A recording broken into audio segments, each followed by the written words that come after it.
আসসালামু আলাইকুম। সুপ্রিয় দর্শক, যে যেখান থেকে কৃষি এবং বাংলার প্রকৃতি বিষয়ক ইউটিউব চ্যানেল বনরূপা বাংলার সাথে যুক্ত হয়েছেন, সকলকে আন্তরিক শুভেচ্ছা এবং অভিনন্দন।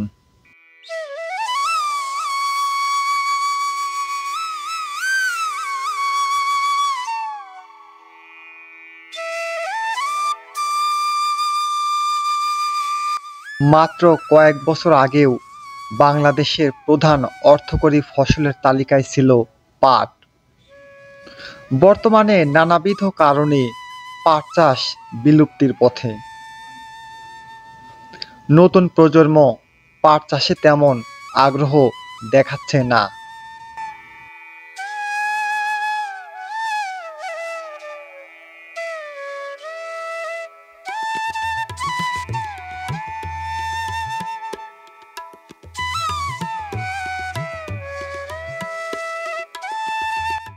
যেসব সমস্যা পাট উৎপাদন ব্যাহত করে তার মধ্যে পাটের বীজের সংকট, বীজের দাম বেশি, দালাল চক্র, মধ্যস্বত্বভোগী, বাজার ব্যবস্থার অনিয়ম, অতিরিক্ত খরা, উৎপাদন ব্যাহত, পাট পচাতে পানির অভাব, লেবার সংকট, পচা পানিতে কাজ করতে অনাগ্রহ, উৎপাদন খরচ বেশি, বাজার মূল্য কম ইত্যাদি কারণে দিন দিন কৃষকেরা পাট চাষের প্রতি আগ্রহ হারিয়ে ফেলছে।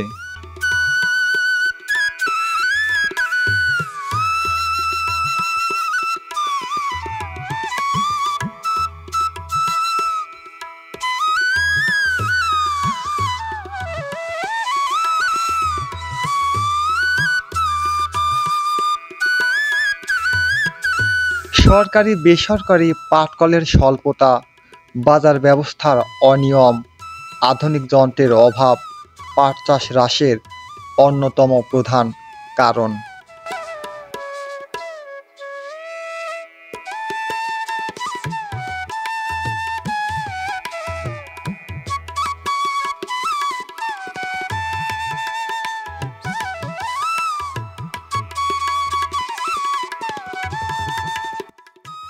ধরি প্রতি মন পাটের দাম ২,০০০ টাকা, বিঘা প্রতি ফলন ১০ থেকে ১২ মন, মোট বিক্রয় মূল্য দাঁড়ায় ২০ থেকে ৪০,০০০ টাকা। লেবার দিয়ে কাজ করালে কৃষকের পকেট সম্পূর্ণই ফাঁকা। বিঘা প্রতি পাটের কেমন ফলন হয়? বিঘা প্রতি 10 মণ 12 মণ। ১০-১২ মন। পাটের বাজার মূল্য কেমন থাকে? বাজার মূল্য সিজনের সময় ২,২০০ টাকা।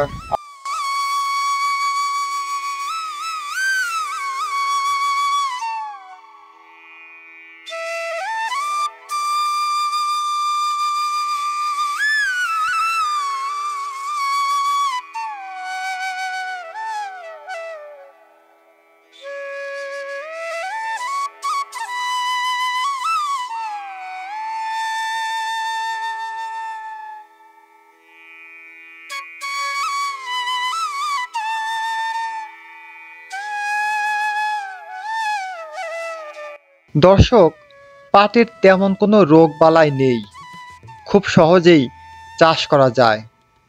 প্রধান অর্থকরী ফসল হিসেবে পাটের গৌরব ফিরিয়ে আনতে চাষিরা সরকারের সুদৃষ্টির আশায়।